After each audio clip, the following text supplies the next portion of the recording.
కేసీఆర్ దేవుడు, ఆయన చుట్టూ దెయ్యాలున్నాయి. వారి వల్ల పార్టీకి నష్టం జరుగుతుందన్నారు బీఆర్ఎస్ ఎమ్మెల్సీ కవిత. 2 వారాల క్రితం తాను కేసీఆర్కు లేఖ రాసిన మాట వాస్తవమేనన్నారు. లెటర్ లీక్ కావటం బాధాకరమని, కేసీఆర్ కుమార్తె లేఖనే లీక్ అయితే ఇక పార్టీలోని సామాన్యుల పరిస్థితి ఏంటి అని ప్రశ్నించారు.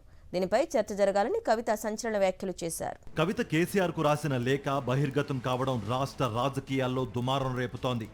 ఈ లేఖపై బీఆర్ఎస్ పార్టీ అగ్రనేతలు మౌనంగా ఉన్నా బీజేపీ, కాంగ్రెస్ నాయకులు రకరకాల వ్యాఖ్యానాలు చేశారు.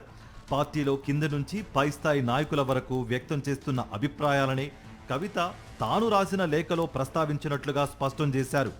పార్టీలో కుట్రలు, కుతంత్రాలు జరుగుతున్నాయని, ఈ మధ్య తాను చెప్పిన విషయం లేఖ బహిర్గతం ద్వారా మరోసారి స్పష్టమైందని కవిత అన్నారు.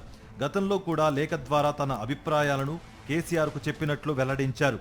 పార్టీలో ఏం జరుగుతోందో ఇప్పుడు అందరం ఆలోచించుకోవాల్సిన అవసరం ఉందన్నారు. 2 వారాల క్రితం నేను గౌరవనీయులు పెద్దలు కేసీఆర్ గారికి ఒక లేఖ రాయడం జరిగింది. నేను ఈ విధంగా కేసీఆర్ గారికి ఇదివరకు కూడా నా ఒపీనియన్స్ ఎప్పుడు నాకు కూడా లేఖ ద్వారా చెప్పడం జరిగింది. అయితే ఈసారి నేను మొన్ననే చెప్తున్నాను, కుట్రలు కుతంత్రాలు జరుగుతూ ఉన్నాయని.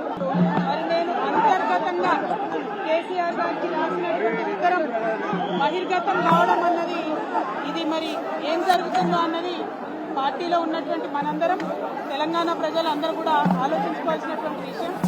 నేను వేరే ఏం విషయాలు చెప్పలేదు. తనకు వ్యక్తిగత ఎజెండా ఏమీ లేదని, ఎవరిపైనా ద్వేషం లేదన్నారు. కేసీఆర్ దేవుడు, కానీ ఆయన చుట్టూ దయ్యాలున్నాయి. వారి వల్లే నష్టం జరుగుతోంది. లేఖ బహిర్గతం కావడంతో కాంగ్రెస్, బీజేపీలు సంబరపడుతున్నాయని వ్యాఖ్యానించారు.